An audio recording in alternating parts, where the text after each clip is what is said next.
किसी ने बड़े कमाल की बात कही है कि जिंदगी में हर पल इंसान को जीत चाहिए, लेकिन फूलों की दुकान वो दुकान है जहां जाकर के इंसान अपने लिए हार मांगता है।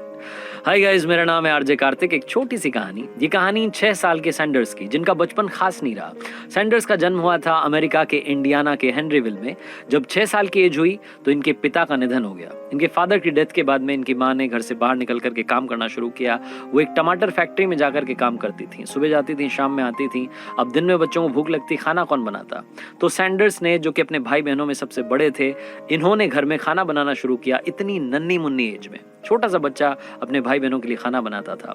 7th क्लास तक ये सब कुछ करते रहे। स्कूल भी जाते, घर का काम भी करते, खाना भी बनाते। लेकिन फाइनली घर में जिम्मेदारियां इतनी बढ़ चुकी थी छोटे भाई बहनों की, परिवार की, कि इनको स्कूल से ड्रॉप आउट लेना पड़ा। स्कूल छोड़ने के बाद में इन्होंने खेत में जाकर के मजदूरी करना शुरू किया। जब वहां से ज्यादा पैसे नहीं मिलते थे तो हॉर्स कैरेजेस, जो घोड़ा गाड़ी होती है, उसको पेंट करने का काम करना शुरू किया। एज बढ़ती गई।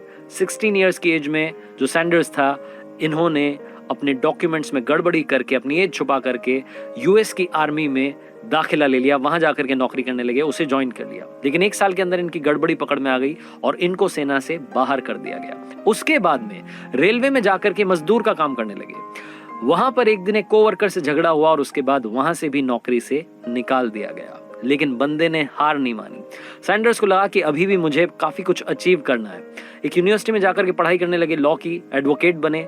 लेकिन एक लीगल केस में फाइट थोड़ी ज्यादा गंदी चली गई और इस चक्कर में अपना लीगल केस और इसी के साथ में जो लीगल करियर था, दोनों तबाह कर लिया।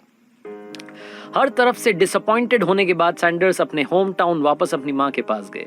वहां जाकर के भी माँ से कहा कि माँ, हर पल मुझे हार मिल रही है, लेकिन मैं हार नहीं मानूंगा। इंश्योरेंस एजेंट का काम करना शुरू किया। घर घर जाकर के इंश्योरेंस पॉलिसी बेचना शुरू किया।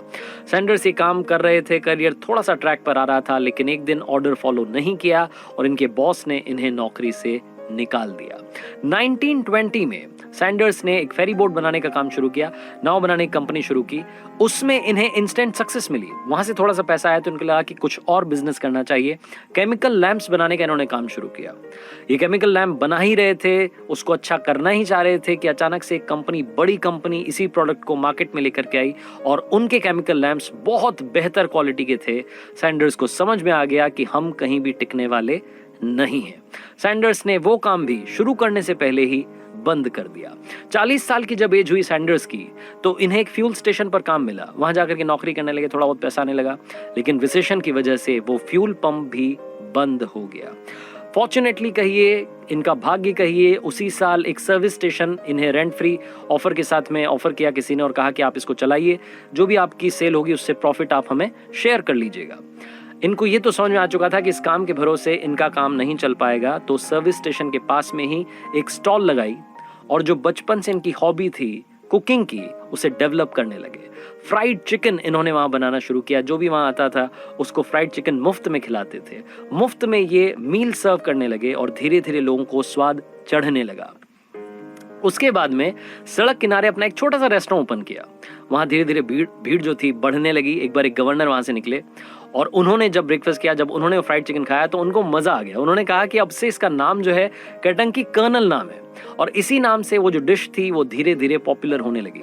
उस रेस्टोरेंट को ये अच्छा खासा चला रहे थे। लेकिन एक दिन एक एम्प्लॉय से किसी का झगड़ा हुआ और उस झगड़े के चलते 4 साल के अंदर वो बंद हो गया। हार नहीं मानी। सैंडर्स ने फिर से एक और रेस्टोरेंट ओपन किया। लेकिन अब की बार अनफॉर्चुनेटली ये कहिए कि सब कुछ गलत हो रहा था। उस रेस्टोरेंट में आग लग गई और वो भी तबाह हो गया। एक बार फिर से सैंडर्स ने हार नहीं मानी और अब की बार 140 सीट्स वाला रेस्टोरेंट ओपन किया। लेकिन पता नहीं ऊपर वाला क्या चाहता था, वर्ल्ड वॉर सेकंड छिड़ी और वो भी बंद हो गया। लेकिन तब तक इनकी जो रेसिपी थी, इनकी जो डिश थी, जिसका स्वाद था चढ़ता चला जा रहा था, फ्राइड चिकन जिसे कि केंटकी कर्नल कहा जा रहा था, ये पॉपुलर हो चुका था। वर्ल्ड वॉर सेकंड खत्म होने के बाद में इनके पास इतने पैसे नहीं थे कि रेस्टोरेंट फिर से ओपन करते। तो इनके दिमाग में एक आइडिया आया कि क्यों ना इस रेसिपी को अलग अलग रेस्टोरेंट्स में जाकर के बेचा जाए और अगर वो खरीद लेते हैं तो फिर उनसे परसेंटेज लिया जाए। ये बहुत सारे रेस्टोरेंट्स में गए, जाते रहे, लेकिन इन्हें हर बार हार मिल रही थी। किसी ने भी उस रेसिपी को अप्रूव नहीं किया। 1009 टाइम्स, 1009 बार ये रेसिपी रिजेक्ट हुई। समझ में नहीं आ रहा था सैंडर्स को कि होगा क्या। तभी इनके शहर के एक बड़े रेस्टोरेंट ने फाइनली इनकी रेसिपी को अप्रूव किया और केंटकी फ्राइड चिकन पहली बार किसी रेस्टोरेंट में, बड़े रेस्टोरेंट में पहुंच गया। वहां से इन्होंने अपनी चेन को बड़ा करना, एक्सपैंड करना शुरू किया। अलग अलग रेस्टोरेंट्स में विजिट करते थे, सुबह शाम दिन रात इसी काम में लगे रहते थे। इतना भी समय नहीं था कि घर पहुंच पाएं, कार की बैक सीट में ही सो जाया करते थे। और सैंडर्स अपनी जिंदगी के उन संघर्ष के दिनों में अपने ब्रांड को बनाने में लगे हुए थे। 1964 तक KFC की 600 ब्रांचेस ओपन हो चुकी थी, एक कंपनी बन चुकी थी, केंटकी फ्राइड चिकन यानी कि KFC। 1969 में स्टॉक एक्सचेंज, न्यूयॉर्क के स्टॉक एक्सचेंज में ये नाम गूंजने लगा और सैंडर्स जो थे वो धीरे धीरे बहुत बड़े बिजनेसमैन बनते जा रहे थे। कब 600 से 3500 3500 ये ब्रांचेस हो गई, इन्हें खुद मालूम नहीं चला। अलग अलग देशों में ये ब्रांड जो था एक्सपैंड हो रहा था। पहला इंटरनेशनल फास्ट फूड चेन बनी जो कि धीरे धीरे अलग अलग कंट्रीज में एक्सपैंड हो रही थी। यूएस के बाद में UK, कनाडा, मैक्सिको, जमैका, अलग अलग देशों में ये international fast food chain expand होती जा रही थी। 16 दिसंबर 1980, 16 दिसंबर 1980 जब सैंडर्स 90 साल के थे तब उन्होंने आखिरी सांस ली। और ये फैक्ट आपको बता रहा हूं कि उस वक्त जब उन्होंने आखिरी सांस ली, उनकी KFC जो थी दुनिया में 6000 जगहों पर 6000 ब्रांचेस में पहुंच चुकी थी। 6000 ब्रांचेस KFC की हो चुकी थी। और आज की बात करूं, 2019 तक का डेटा बोलता है कि KFC की 24,000 से ज्यादा आउटलेट्स है।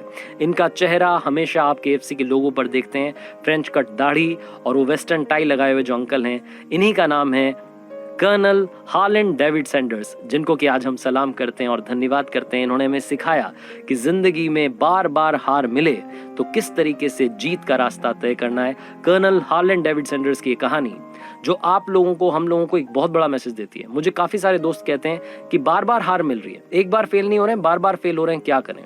ये कहानी बार बार देखिएगा, अपने आप को एनर्जाइज फील करवाइएगा और सोचिएगा कि जब सैंडर्स, जिसकी लाइफ में इतनी सारी मुसीबतें आई, उसने हार नहीं मानी, उन्होंने अपना नाम रोशन किया और आज उनकी फोटो, उनका चेहरा, उनका ब्रांड दुनिया भर में मशहूर है, तो आप क्यों नहीं मशहूर हो सकते। अपने ऊपर यकीन रखिए। अगर हार लगातार मिल रही है तो हमेशा याद रखना, हारोगे नहीं तो सीखोगे कैसे, और सीखोगे नहीं तो जीतोगे कैसे। इसीलिए RJ कार्तिक कहता है, कर दिखाओ कुछ ऐसा कि दुनिया करना चाहे आपके जैसा।